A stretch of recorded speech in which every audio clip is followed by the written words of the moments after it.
क्या आपने कभी सोचा है कि घड़ी में रात के 11:11 देखना सिर्फ एक कोइंसिडेंस क्यों नहीं होता?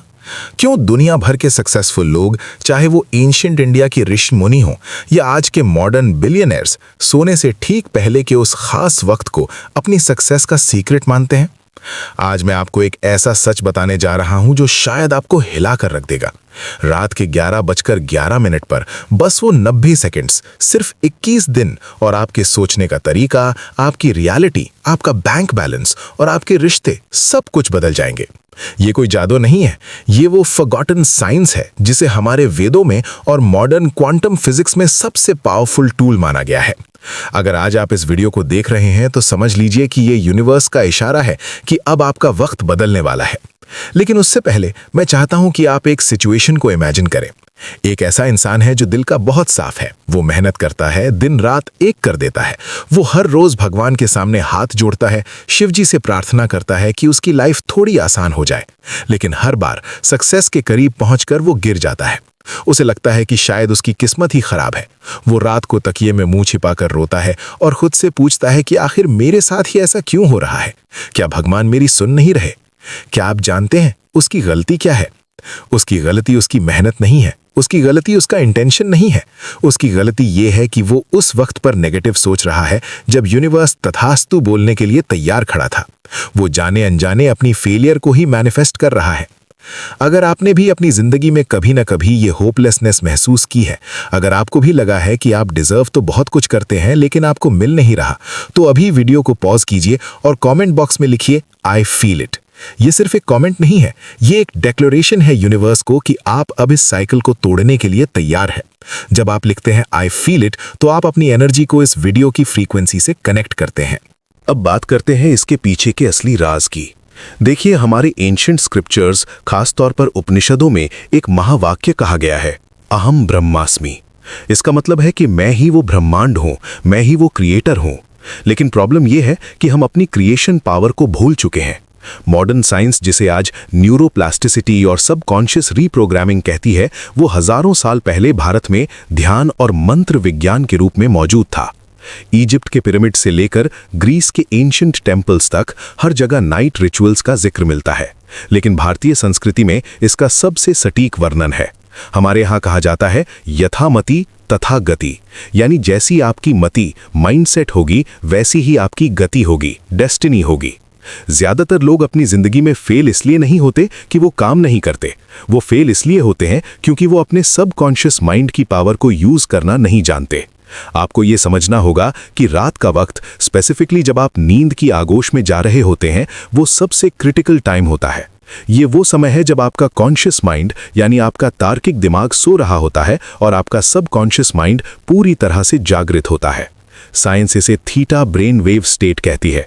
ये वही स्टेट है जहां मिरेकल्स होते हैं।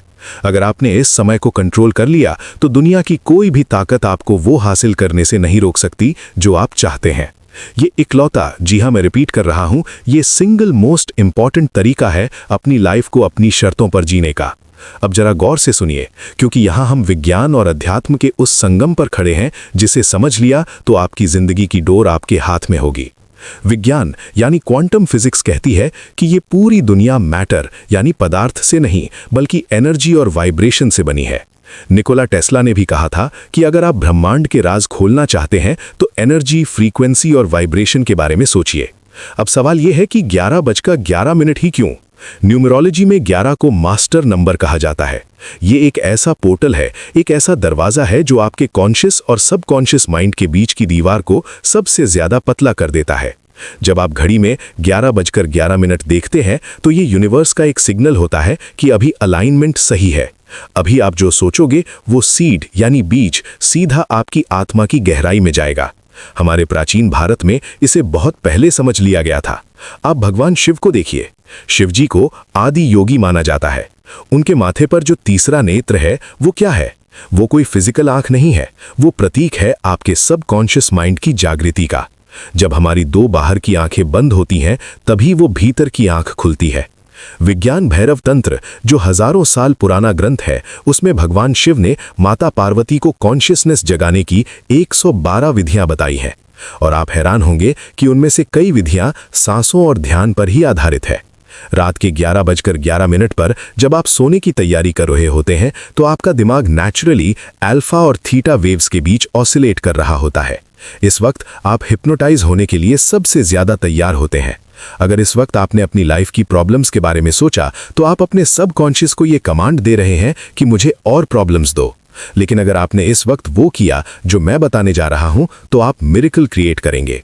तो अब आते हैं उस टेक्निक पर जो आपको अगले 21 दिन तक बिना एक भी दिन छोड़े करनी है।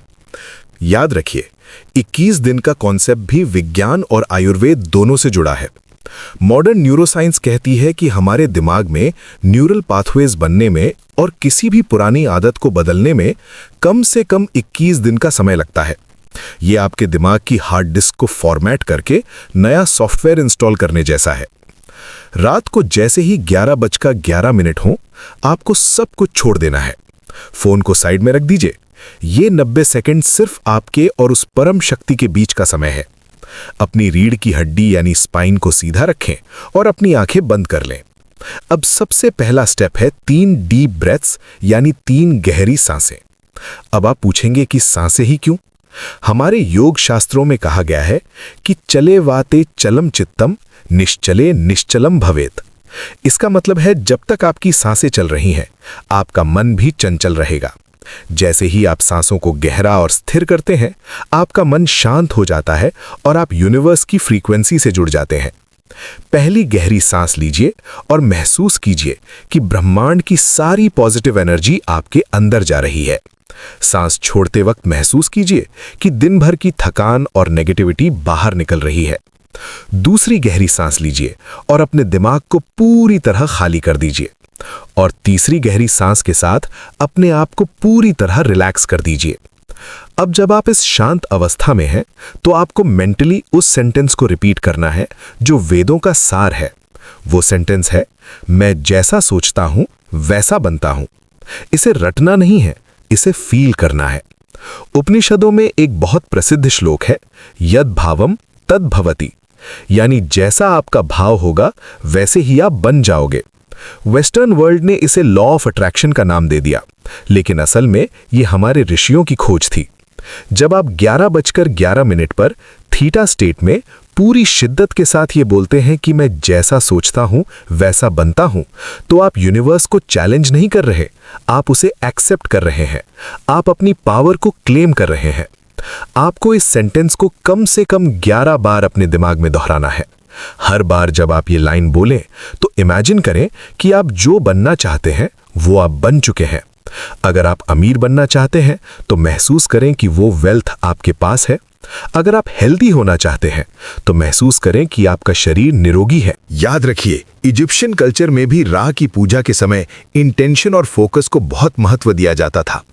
ग्रीक फिलॉसफी में भी माइंड ओवर मैटर की बात की गई है, लेकिन भारतीय दर्शन सबसे गहरा है, क्योंकि ये आपको बताता है कि आप भगवान से अलग नहीं हैं, आप ही रचयिता हैं। जब आप कहते हैं मैं जैसा सोचता हूं वैसा बनता हूं, तो आप अपनी जिम्मेदारी ले रहे हैं। ज्यादातर लोग जिंदगी भर रोते रहते हैं कि भगवान ने मेरे साथ बुरा किया, मेरी किस्मत खराब है। लेकिन सच ये है कि आपकी रियलिटी आपकी ही सोच का रिफ्लेक्शन है।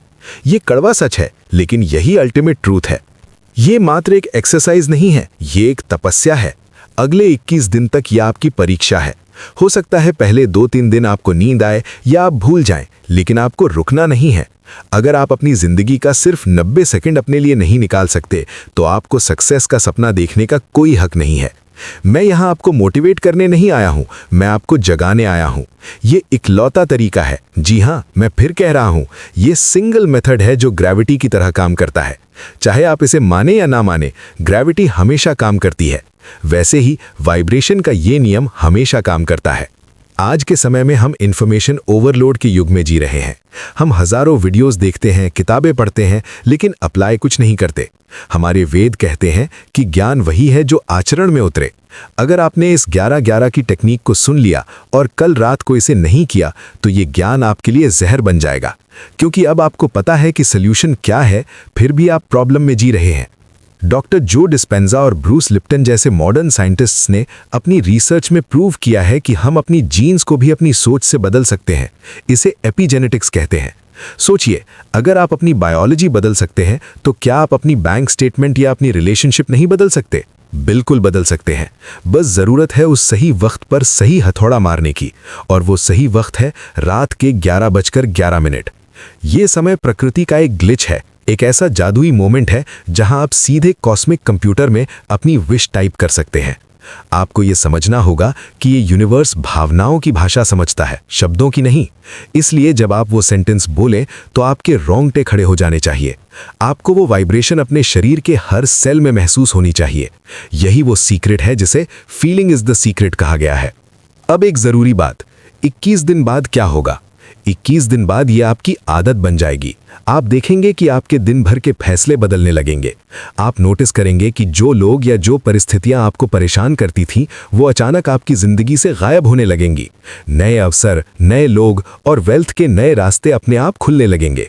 इसे लोग चमत्कार कहेंगे, लेकिन आप जानते होंगे कि ये आपकी उस रात की 90 सेकंड की मेहनत है। अंत में मैं बस इतना कहूंगा कि हमारे पास 2 रास्ते हैं। एक रास्ता है वही घिसी पीटी जिंदगी जीने का, रोने का और दूसरों को ब्लेम करने का, और दूसरा रास्ता है हमारे प्राचीन ज्ञान और मॉडर्न साइंस के इस पावर पैक फॉर्मूला को यूज करके अपनी रियलिटी को खुद लिखने का।